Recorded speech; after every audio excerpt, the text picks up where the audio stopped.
Amis de langue française, je vous salue dans le beau nom de Jésus-Christ. Il est important à Noël d'avoir en nous la certitude de notre salut. Voilà pourquoi le message que j'ai apporté parlait de cela et maintenant je continue pour finir, parler de la même chose. Certitude du salut, c'est important. Et voici ce que Jean écrit dans sa première lettre au chapitre 5, versets 1 à 13. Je vous ai écrit ces choses afin que vous sachiez que vous avez la vie éternelle, vous qui croyez au nom du Fils de Dieu. Il n'y a pas de doute, c'est vrai, c'est certain. Alors mes amis, c'est pas compliqué. Ceux qui n'ont pas l'assurance de leur salut sont ceux dont l'expérience spirituelle n'est que superficielle. Ils sont facilement reconnaissables d'ailleurs. Laissez-moi vous donner quelques exemples. Certains, leurs témoignages manquent de vrai. Ils racontent et récitent toujours la même chose. Leur affirmation manque de punch. Ça sonne faux.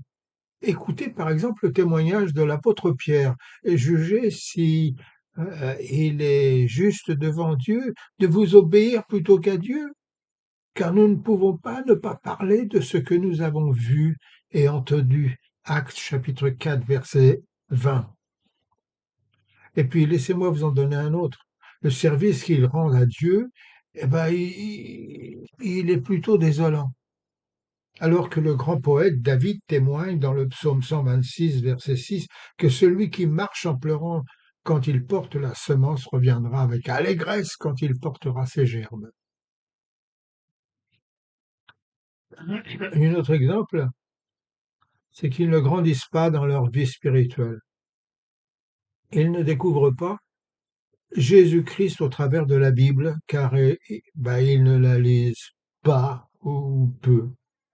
Ils sont semblables aux arbres fruitiers qui dépérissent et se dessèchent par manque de racines.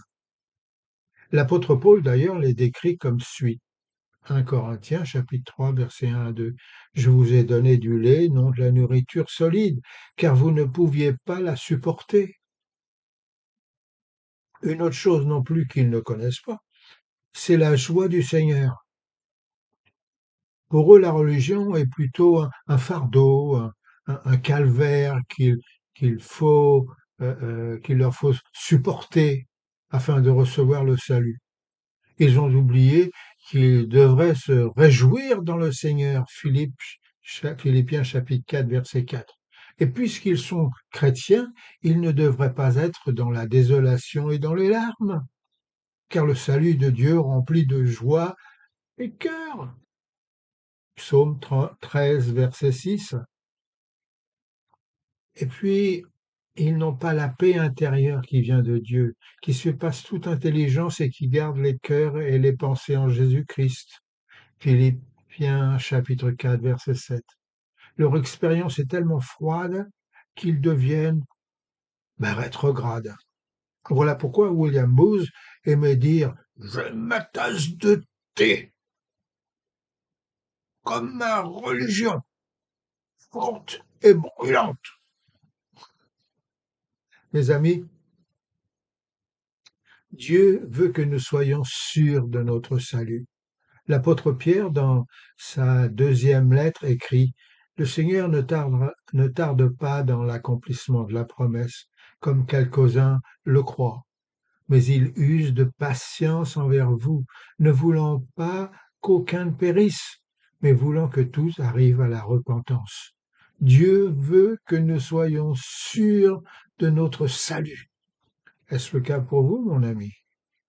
Jean chapitre 20, verset 31 dit, « Ces choses ont été écrites afin que vous croyiez que Jésus-Christ est le Fils de Dieu et qu'en croyant, vous ayez la vie en son nom. » Les premiers chrétiens avaient cette assurance.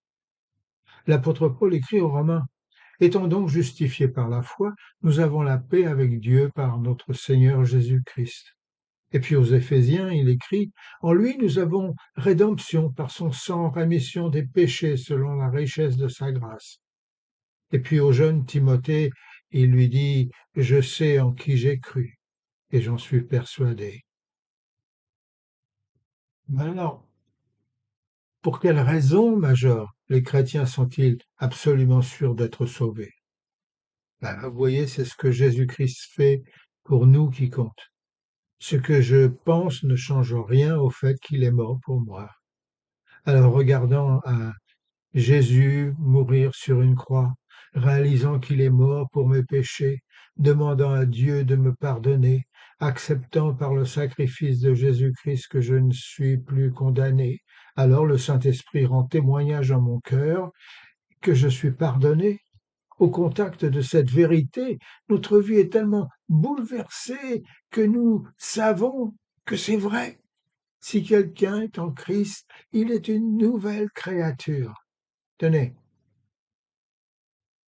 je partage avec vous le témoignage irréfutable d'un aveugle dans l'évangile de Jean, chapitre 9, verset 23. Si Jésus-Christ est un homme pécheur, ben, je ne sais pas. Mais ce que je sais, c'est que j'étais aveugle et maintenant je vois.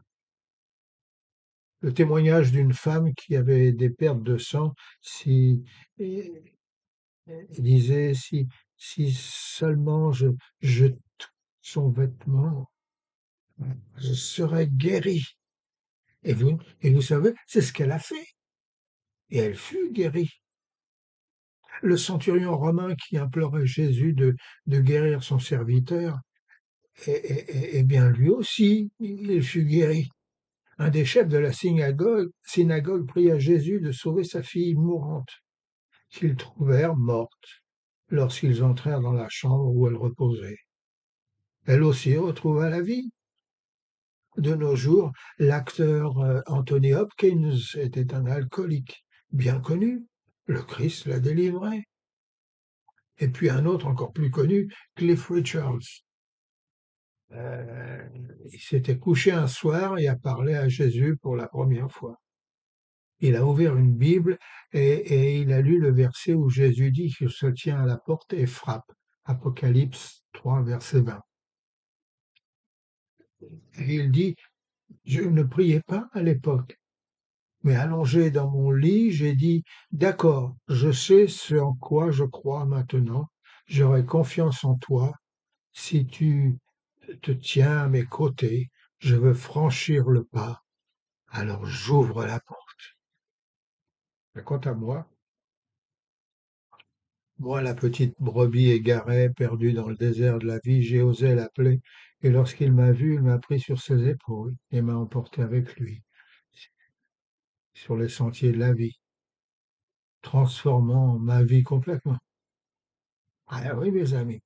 Être sauvé, c'est de devenir ami de Jésus-Christ, de lui faire confiance, de le découvrir au travers de la Bible, suite à sa mort sur une croix, de s'avouer pécheur, d'accepter de recevoir le pardon de Dieu, de lui donner notre vie, de le suivre fidèlement sur le chemin de notre vie, de devenir enfant de Dieu et de lui dire, ta parole, ô Dieu suprême, est un précieux trésor, mais ton enfant qui t'aime pour ton enfant qui t'aime, elle est bien plus grande encore.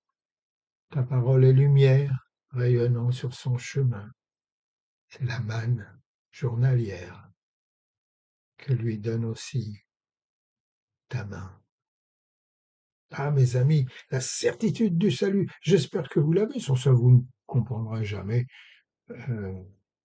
Noël.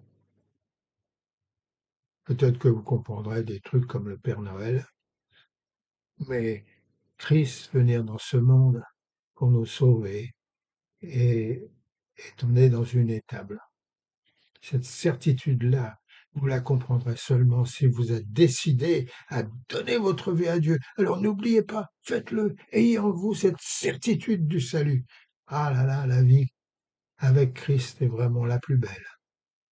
Dieu vous bénisse.